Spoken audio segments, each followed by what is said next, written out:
자, 그리고 여기서 꿀팁을 하나 알려드리면,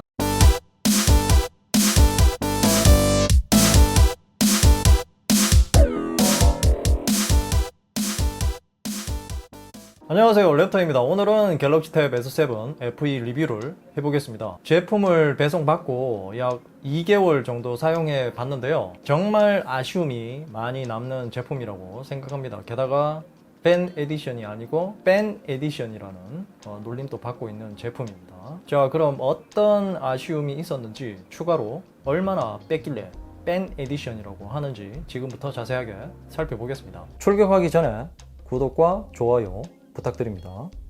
그럼 출격! 자, 먼저 디자인입니다.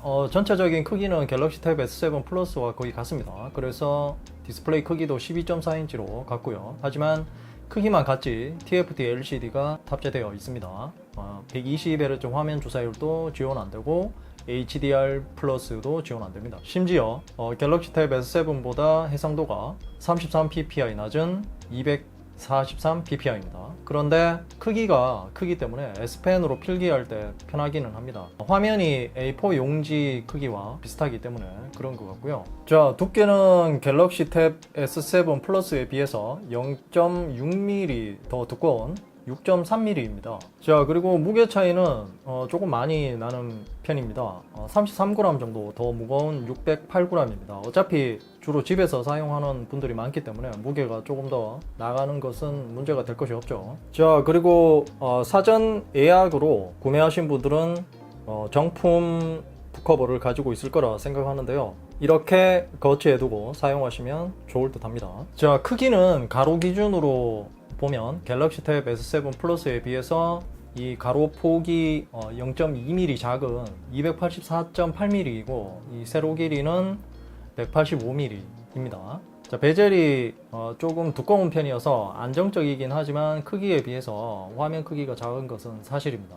기본으로 사용하는 방향이 이렇게 노트북처럼 가로 방향이어서 전면 카메라도 이 위치에 적용이 되어 있습니다.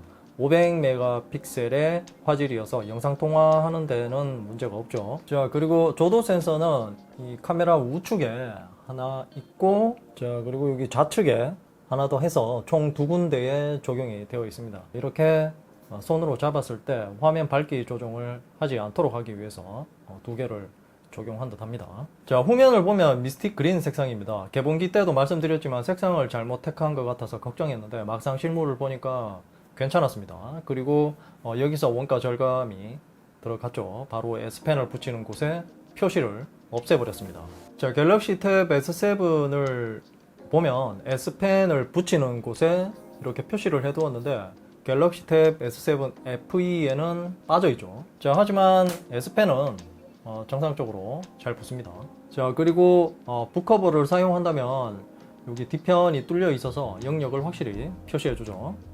자, 그리고 후면 카메라는 800메가픽셀 싱글입니다. 하단에 마이크가 있고 LED 플래시는 없습니다.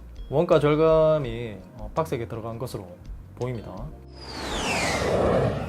자, 다음으로 실사용성입니다. 영상을 볼 때는 이런 느낌이고요. 갤럭시 탭 S7 플러스와 마찬가지로 화면이 커서 넷플릭스나 유튜브를 볼 때 좋습니다. 이 16대 10이라는 비율 덕분에 전체 화면으로 해도 상하단의 이 렛터박스는 아이패드 프로에 비해서는 상대적으로 덜 생깁니다.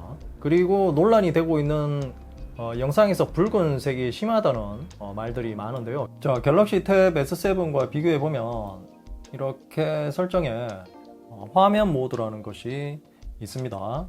자, 여기서 이 선명한 화면과 자연스러운 화면이 있는데요. 자, 이렇게 두 모델을 비교해 봤을 때 차이가 없는 것을 볼 수 있죠. 자, 그런데 갤럭시 탭 S7에서 화면 모드를 자연스러운 화면으로 바꿔보겠습니다. 자, 그렇게 하고 다시 영상을 보면, 자, 아까와 조금 다르죠. 지금 영상에서도 약간 다른 것을 알 수 있죠. 갤럭시 탭 S7 FE가 확실히 붉은기가 조금 더 많은 것을 볼 수 있습니다. 결론은 갤럭시 탭 S7 FE가 선명한 화면으로 세팅이 되어 있다는 것입니다. 저 같은 경우는 평상시에 선명한 화면으로 세팅해 놓고 쓰기 때문에 갤럭시 탭 S7 FE에서도 문제가 없었지만, 평상시에 자연스러운 화면으로 주로 사용하셨던 분들은 눈에 많이 거슬릴 수 있다고 생각합니다. 이런 것은 삼성에서 충분히 업데이트를 통해서 넣어줄 수 있는 기능인데요. 괘씸한 것은 있는 기능을 막아놨다는 것이죠.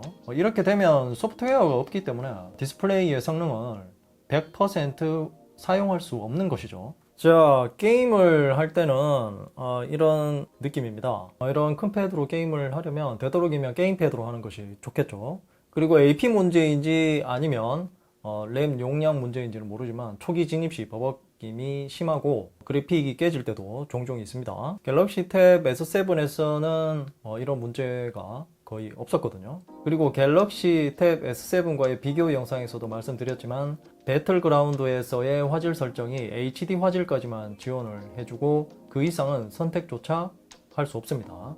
게임용으로는 갤럭시 탭 S7 FE를 구매하지 않는 것이 좋다는 말이죠. 자, 그리고 갤럭시 탭 S7 FE에서도 자체적으로 덱스 모드를 사용할 수 있습니다. 자, 이렇게 여러가지 앱을 띄우고 사용하는 것도 문제없이 잘 되고요. 하지만 무선으로 연결했을 때는 화질 저하가 굉장히 심하고요. 저 정도 화질이면 HD 화질보다 더 떨어지는 것처럼 보입니다. 버벅임도 한 번씩 생기고요. 게다가 배틀그라운드를 실행하려면 간헐적으로 램이 부족하다는 메시지가 뜰 때도 있습니다. 그래서 갤럭시 탭 S7 FE로 스마트 모니터나 스마트 TV에 무선으로 연결해서 사용하는 것은 그닥 추천드리지 않습니다. 자, 다음은 S펜입니다. 아마도 갤럭시 탭 S7 FE를 사용하시는 분들이 S펜으로 필기를 하려고 구매하신 분들이 많을 거라고 생각합니다. 필기감은 괜찮습니다. S펜도 갤럭시 탭 S7과 외관이 완전히 같기 때문에 그립감도 괜찮았고요. 다만 갤럭시 탭 S7에 있는 S펜처럼 에어 액션 기능은 없습니다. 무선으로 연결되고 후면에 붙이면 충전이 되는 S펜은 아니고요. 자, 기본적으로 꺼진 화면 메모를 이용해서 급할 때 바로 메모할 수 있는 기능도 잘 되고요. 자, 이렇게 메뉴를 불러와서 스마트 셀렉트 기능이라든가, 자, 이렇게 바로 선택을 해서 부분적으로 캡처를 하는 것도 가능하고요. 그리고 새 노트 작성을 바로 할 수 있어서 편합니다. 자, 특히 갤럭시 탭 S7 FE의 최대 장점은 이렇게 가로로 멀티태스킹을 사용하여 실제 노트의 크기로 필기를 할 수 있다는 장점이 있습니다. 자, 이렇게 크기를 조절하고, 자, 지금 이렇게 실제 노트와 비교를 해도 폭이 같은 것을 알 수 있죠. 강의나 PDF를 보면서 노트에 필기를 할 수 있어서 공부하는 대학생이나 자격증을 공부하시는 모든 분들이 활용하기에 최적화가 잘 되어 있다는 말씀을 드릴 수 있습니다. 자, 그리고 여기서 꿀팁을 하나 알려드리면, 삼성 노트만 사용할 때는 지금 이렇게 하단에 내비게이션 바가 나타나지 않지만, 이렇게 멀티태스킹을 할 때는 내비게이션 바 때문에 필기할 때 방해가 많이 될 겁니다. 자, 그럴 때는 저처럼 군락을 설치하셔서 내비스타에서 고정 및 숨기기 버튼을 켜주시면, 자, 이렇게 좌측 하단에 점이 하나 생겼죠. 자, 이것을 2번 누르면 됩니다. 이렇게 2번 누르면 바로 하단에 내비게이션 바가 사라졌죠.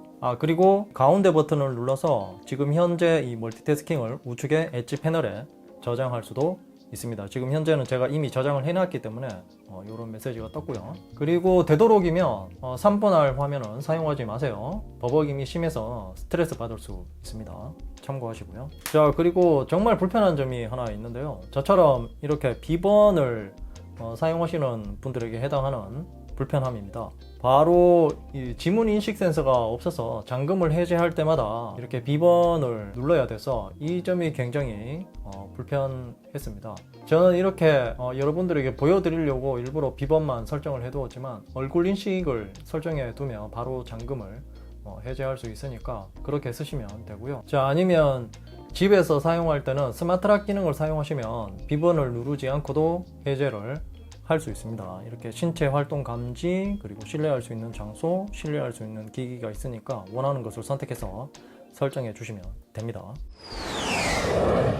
자, 다음은 배터리입니다. 배터리 용량은 1090mAh입니다. 워낙 배터리 용량이 크기 때문에 사용상에 불편한 점들은 거의 없었습니다. 갤럭시 탭 S7 FE의 스펙상 사용시간은 인터넷 사용시간이 최대 12시간이고요. 동영상 재생시간은 13시간 정도 시청할 수 있습니다. 게임을 하시면 아마도 더 짧아지지 않을까 생각을 해봅니다. 실제 사용시간은 인터넷 사용시간이 네이버 앱을 8시간을 겨우 사용할 수 있습니다. 동영상 재생시간은 유튜브를 봤을 때 기준으로 8시간 정도 보면 84% 정도 남을 것 같고요. 자, 충전 속도는 15W 기본 충전기로 충전을 했을 때 47%에서 1시간 39분 후에 충전이 완료된다고 하네요. 자, 그리고 25W 초고속 충전기로 했을 때는 47%에서 1시간 8분 후에 충전이 완료된다고 합니다. 15W 충전기와 25W 충전기의 충전 속도가 거의 한 40분 정도 차이가 나는데 시간 차이가 얼마 안 된다고 생각할 수도 있지만 이것이 10% 근처에서 사용하면 시간 차이가 꽤 많이 납니다.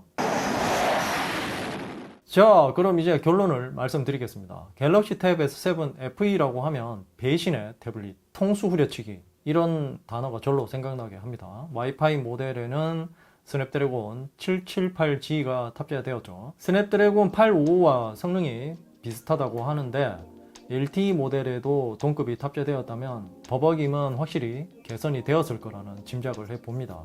팬 에디션이라는 비아냥을 듣지도 않았겠죠. LTE 모델을 먼저 구매한 사람들을 바보로 만들어 버리는 삼성의 행태를 보고 아마도 분노를 느끼신 분들이 많을 거라고 봅니다. 그래서 갤럭시 탭 S7 FE를 만약 구매하신다면 그냥 와이파이 모델로 구매하실 것을 추천드리고요.